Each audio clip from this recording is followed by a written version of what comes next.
Host Adrian Conway. Welcome to another episode of Rise and Pod. I'm jumping on again and experimenting with diving into the live action here. Um, but today I wanted to talk specifically about predictions for the CrossFit quarterfinals. And we played with this a little bit and released it. I released it on social media, and I also released it to the TTRU training page that we have on Instagram, Train to Rise Up. And there were other training teams, there were other coaches, and everybody and their mom giving guesses for what we saw from the floor plans in regards to what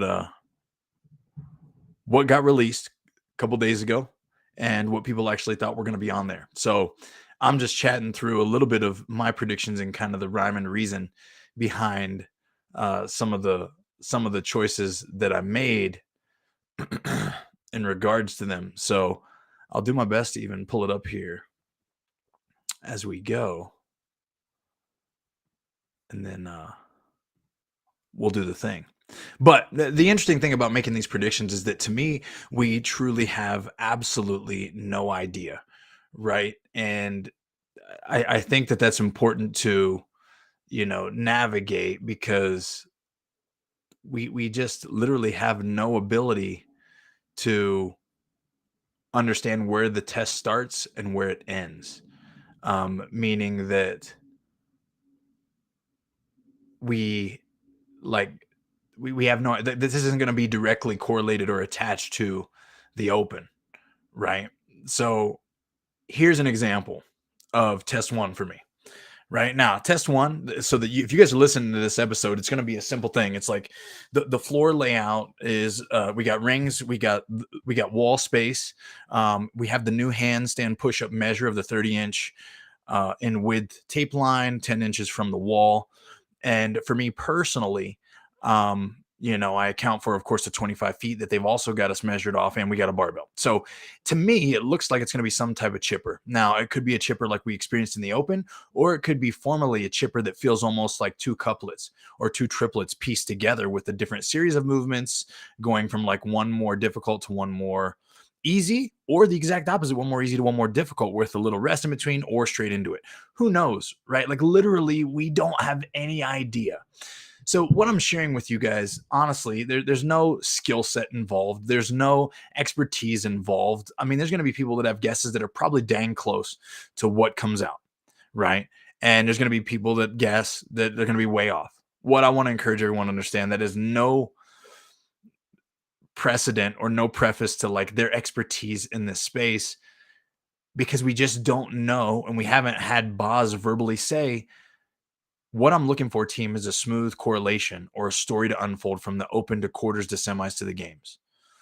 We've been around the space long enough to understand that that is actually what Dave did a lot of times. And there were even workouts that correlated directly with one another, right? Whether we're talking about something simple from like the 2014 CrossFit Games, where we saw an event at the semifinal, aka back then the regional level, that ended up being like 64 pull-ups into 8 overhead squats or something, maybe 9 overhead squats at like 215 for the men, and I'm not sure exactly the load for the ladies, 140, 145, something like that.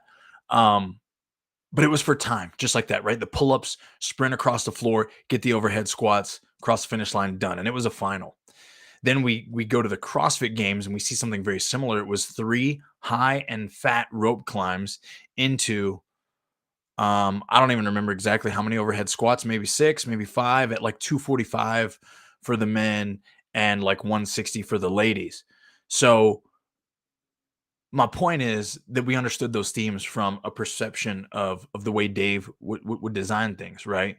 Now, when it comes to what we got here, let's take a look. I have, and if you guys are watching this or on the YouTube channel, you can clearly see this. So if you guys want to have more of a visual depiction of this, go ahead and tune into the YouTube channel. But nonetheless, the True Fitness Prediction Test 1, 50-foot handstand walk. Now that would, of course, mean it needs to be down and back in that 25-foot measure there.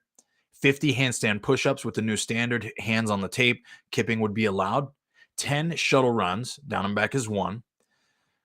25 ring muscle ups.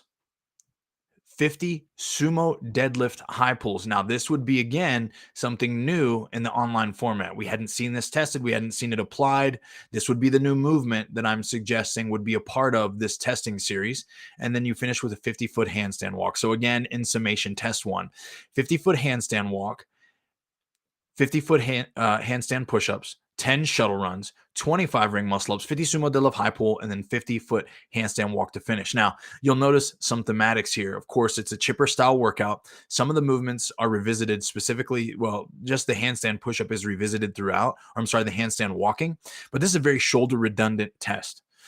But also, the chunk of running in the middle is to put some onus on the legs and allow the upper body to recover, so we can still see a show go down. We can still watch athletes hopefully get to the rings and execute a bigger set than if they were coming off the handstand push-ups and getting into the ring muscle-ups. And for me, when I think about keeping metabolic conditioning as a basis for a test, I like to throw in elements like this where I know, yes, it's still redundant. Yes, we're still getting a great test for local muscle endurance, but also the running in the middle after the 50-foot handstand walk and the 50 handstand push-ups allowed us to get some blood flow back to the lower body. And I'm going to tell you now, you don't think about this off the top of your head, but if you're not a well-conditioned athlete, your ability to even flush blood from your upper body, which of course is going to be drowning in blood flow and lactate after the handstand walk and the 50 handstand push-ups, your ability to shuttle lactate away from your upper body and into your legs for the run and then do it in a short amount of time is very much a measure of your overall conditioning. And so with that being said, your legs will play a significant role in this, especially when you get to the ring muscle ups and they don't touch the ground very much, right? Like when you're hanging there and gravity is willing blood down to your lower body, even though, of course, you're using your upper body. It's a very different stimulus than a lot of things that we'll experience. So, nonetheless, there's a combination of movements here that, in my mind, make a lot of sense. And then, of course, the sumo deadlift high pull, where we're going to challenge a lot of athletes, maybe upper body or thoracic spine mobility, particularly there in the shoulders as they raise the elbows high and outside. And it's going to tax the biceps specifically after the ring muscle ups in a way that a lot of folks haven't really felt a combination take place. It's very different than the power cleans in 23.1. It's very different than, a pull up. It's very different than just a traditional deadlift, if you will. So, and let's also not neglect the speed of the barbell, right? If you want to do this movement efficiently, if you want to do it smoothly, then there has to be a priority on your ability to build speed throughout each rep so that you can get the bar as high as you can. People are going to put the bar down far often than they probably should. And at this load, I think it will allow them to be challenged, but also still be able to meet the standard and the needs of getting the work done and allowing it to be a great test. And then, of course, after all of that, you'll, from a high level, likely get a lot of races to the finish in the last 50-foot handstand walk. How willing are you and how able are you to kick up into a handstand walk to finish a workout and go for time? So that would be my predictions for test one based on the floor layout. Let me go ahead and pull up test number two. Now this one is going to be a little different here. And I say that because it's simple and it's scary, right? All we've got is some space and all we've got is a dumbbell and a jump rope. Now, to me, that tells me there could be more here than what we see, right? Like this could be a place that a third movement happens, like a pistol, okay, that involves no equipment, needs no equipment. We could be doing a burpee over the dumbbell. We've actually done that before. Now, it was over a pair of dumbbells, but we could be doing a burpee over the dumbbell. Now, will it just be a double under, or will it be a crossover double under, or will there be single unders into something and then double unders into something? Will we see crossover double unders at the end of a workout, a lot like we saw at the CrossFit Games? I don't know, folks. But here's my prediction for this movement or this series. Test two is 10 hang snatch, right arm only, 70 pounds for men, 50 for the ladies, for the women, and then 30 double unders. So 10 right arm, 30. And this is a hang snatch. So you stand up, full hip extension at the top, and then you're hinging. It's a hang right there from that hang position all the way overhead. Then you're going to do 10 hang snatch left arm, then 30 double unders. That will involve one round. So in summation, when we think about volume, we've got 20 hang snatch, and we've also got 60 double unders. That's a round. It's going to be 5 rounds for time. Now, to an elite athlete, this amount of volume and this drastic the loading or whatever, it's not going to seem like a ton. From an outside in perspective, this might be an adequate test. You're like, oh man, it's not that hard for these elites nowadays. Okay, cool. Well, if it's not that hard for them, let's watch them race doing it. And there's a part of this beauty, there's a part of this simplicity that must exist within our sport where the test itself isn't the measure. The test itself is the obstacle, and we want to watch the athletes navigate that obstacle as fast as possible. Now, do I believe that there should be tests where the test itself is the limitation? Yeah, I do. I think that we should always be smacked in the mouth with an unknown and unknowable, a lot like we talked about in our last podcast episode. I do believe that's a facet and should be a cornerstone within our sport because that's a cornerstone within the methodology. Again, to have the absence of that would be to make it not the CrossFit Games, in my opinion. With that being said, though, this workout isn't one of those, right? People have practiced these movements. They should have what they feel as though mastery of these movements. If they're taking it very seriously, they intend on going to the semifinals or going to the CrossFit Games this year. And I believe that it would be the speed in their transitions and the accuracy in these double unders that would be the deciding factor for many athletes. And it's not that it's just 20 in a row and then 60, right? This doesn't even allow you to create much of a rhythm. You have to stay focused and in the moment in order to put the dumbbell down. You've only worked one side. How does that affect the fatigue in your double unders and the way that you spin the rope? Because only one side is going to be more fatigued than the other every time you get back there. So I think that this would be a great test. It'd be a pretty short test, of course, for the high level athletes. Everything would be unbroken and sharp and concise. But I like this style of test specifically for workouts 1 and 2. When we know this year they're releasing all of the workouts to us or the tests to us at once again. And with this being 1 or 2, you don't have an opportunity to really repeat it. You got to seize the moment in this test. And a lot of people will be frustrated with it. This would leave a lot of folks under the same type of sensation in their inability to seize the moment as perhaps happened to them in 23.3, except the scores matter a lot more now. So I would love to see this. I think it would be a great test. Of course, we are pulling. This is a hinge again, and we're going hanged overhead. So again, we're overhead, which we know if we want to make a large load travel long distance quickly, that seems to be a natural byproduct of our sport. So athletes should be prepared. Coaches should have prepared them for this type of stimulus. In regards to a test, we're looking probably 4 out of the 5 or 3 out of the 5 minimum of our tests are going to go ground overhead or overhead in some way. And that's just the nature, again, of the methodology when we want to think about power output and intensity being one of our primary measures. So the variance piece here is that we're not taking it from the ground every time. Okay, we're going to go from the hang, we're going to tax the grip, and we're going to see how they respond to that as they go. Let's jump forward. Now, these would be scores that had to be submitted by noon on Friday, right? And we're pretending that it's already tomorrow because I'm recording this only Thursday morning before we get the events officially. I just wanted to throw this as an episode out to you guys because, well, why not? People have hit me up in the DM saying, hey, I'm enjoying Rise and Pod. I'm loving the process of the things that you're discussing, whether it's the affiliates or the community or things that are being discussed in the community. And so I wanted to, of course, share this and my thoughts and my guesses with you guys here through this channel. As we advance to test number 3, let me pull it up here.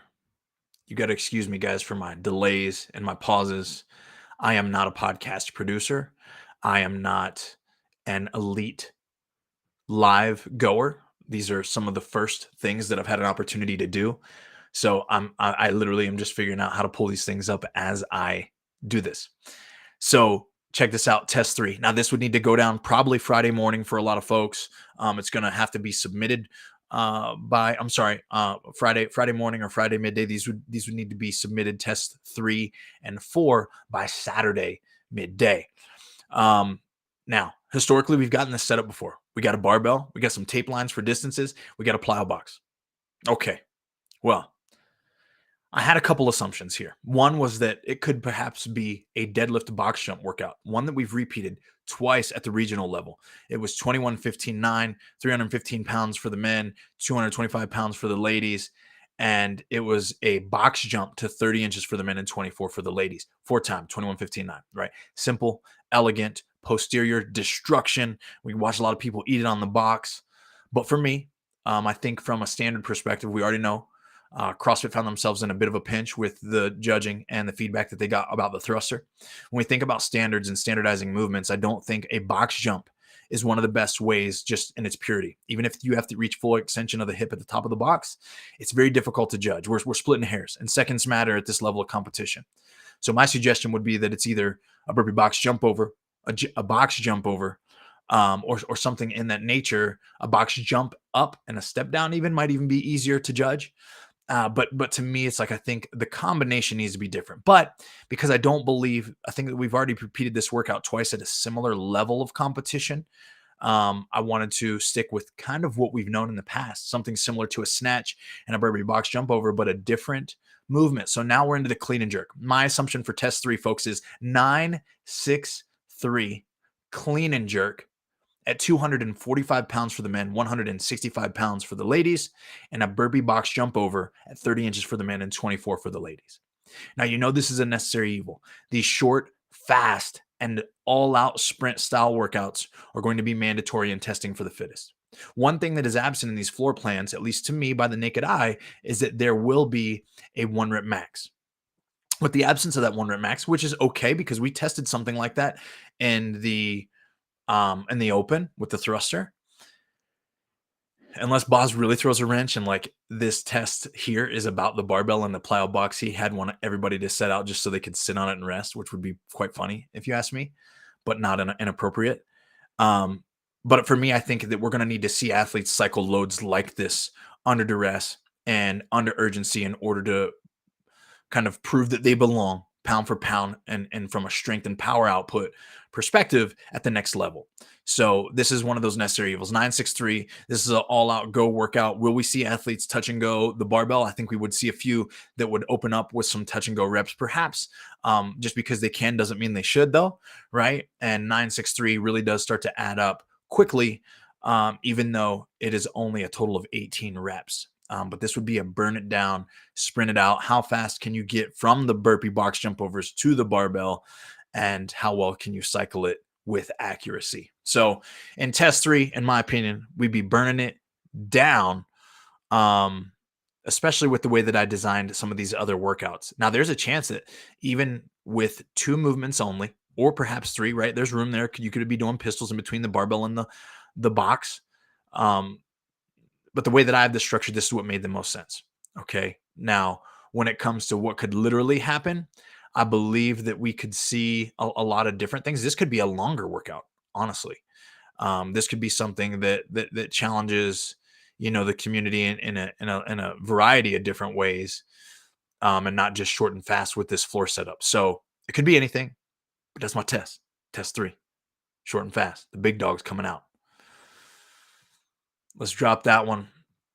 Test 4. Now, this test should scare a lot of people. I'm just going to say it.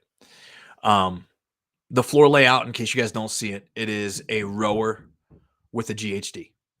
All right. Now, the rower and the GHD are kind of forming. It's forming a right angle, right? Where the rower, you're rowing, you're kind of facing in the direction of the GHD. Very specific setup. And of course, a lot of this is so that they can have a clear perspective on the monitor, and so they can have clear perspective on the hands touching, hopefully, the pads and the floor. And my theory here is that this includes a third movement. So with all the open space we have, and particularly the way the equipment is set up, I believe that we're going to have a pistol to be executed here.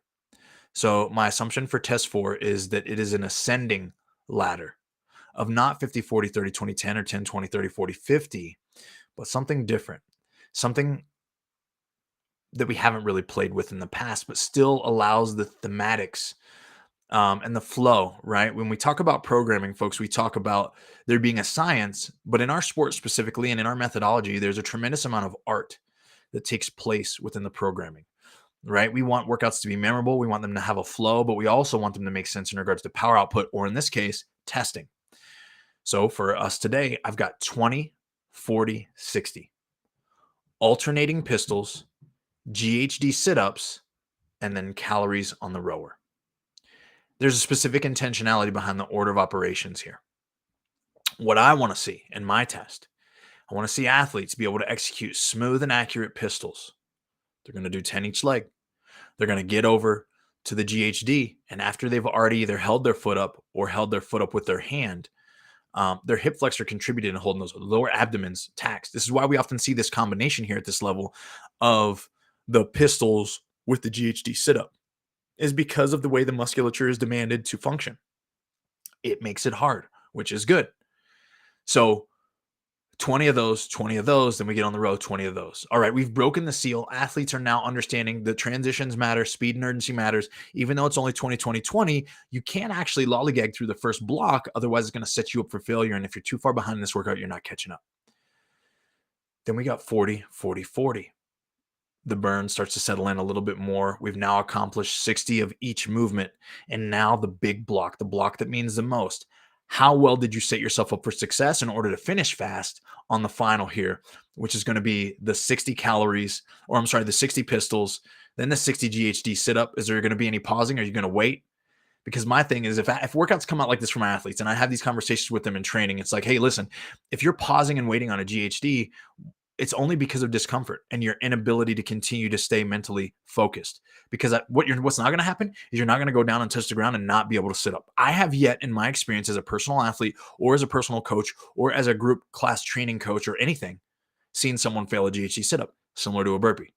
So with that being said, the only reason you didn't go down for the next rep is because you were inadequately conditioned, or you decided to shut it down because you were afraid. Right? You were afraid. It was uncomfortable. You didn't want that smoke, so you took the back seat. You would want that smoke here. And now, of course, after you finish those GHDs and you want that smoke and you're trying to do great things, you sit down on the rower with nowhere else to hide except 60 calories to row to finish. I'm messed up for it, but it's a beauty and a test because of the fact that when you sit on a rower and the only thing between you and the finish line are those calories to be rowed, there's a place that you have to go psychologically that people don't want to go. I don't want to go there, but I'll go there if it's asked of me. And a lot of times I'm surprising myself. I'm learning things about myself, or I'm proving things to myself, sometimes good, sometimes bad, about what I'm willing to do in order to be great or to get the best out of myself. So that leaves us on to test number 5, folks. Test number 5. We have got, this is a really unique combination, which I'm excited to talk through. So just so you guys understand, we got a barbell. The barbell's back again. We have got a pull-up rig. So the rig is there. And we've also got a rope. Now we've got 8 feet between the barbell and the rig / rope. And to me, this was a hard one to predict. But I gave it a stab, something that I would kind of like to see. Now, in 2015, the year that I was at the games as an individual, we did a workout 15, 10, 5. And it was bar muscle ups and thrusters. The weight was 165 for men and 115 for the ladies. At the quarterfinal level now, in today's age of the sport, 2023, I believe this would be an appropriate load to ask them to cycle.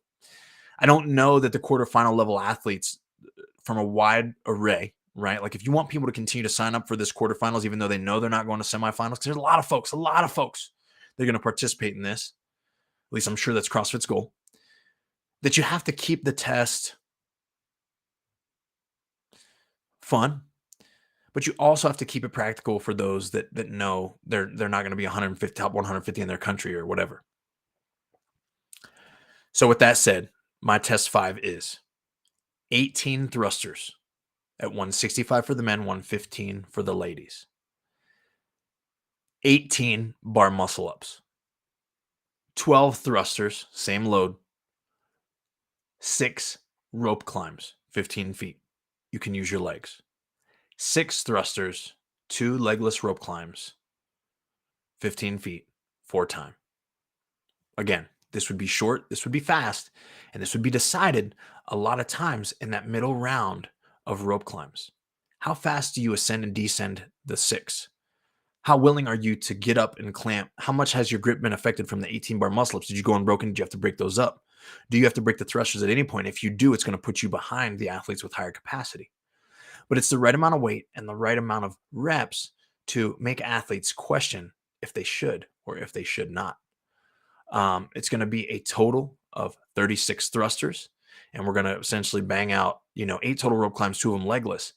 But the way that I saw this playing out in my mind is that it was going to be some hard choices early, and then you're going to be able to hold on and do the best that you can in those latter 18 repetitions of the thrusters and the rope work. Um, a lot of the race would be decided by efficiency at the top level because capacities are going to align. So it's really another opportunity for athletes to seize the moment. This workout would be fast. This workout would be furious, and it would have to be aggressive if you wanted to have a top 20 time in your particular quarterfinal, area, which is going to end up being the result of your semifinal. So, folks, I wanted to hop on here today. Those are my 5 tests in summation. I think that they're pretty broad. I think that they're pretty general. I think that it would paint a very clear picture for us of who the fittest is that would come out. We've got one that doesn't involve any load, a little bit more skill with the pistol, still plenty of capacity with the GHD in the row. We've got the rope climbs. We're going to include legless for the very first time. In that first workout, it's very high skill, very inverted, a lot like a combination of 23.1 and 23.3 in the open. We even got a run in there, which would also not be the first for quarterfinals, but it would be something that is actually a staple at the quarterfinal level. But you've got to wonder, will we test it in high volume like we have in the past, or will it just have an appearance because of the fact that we already did running in the open this year?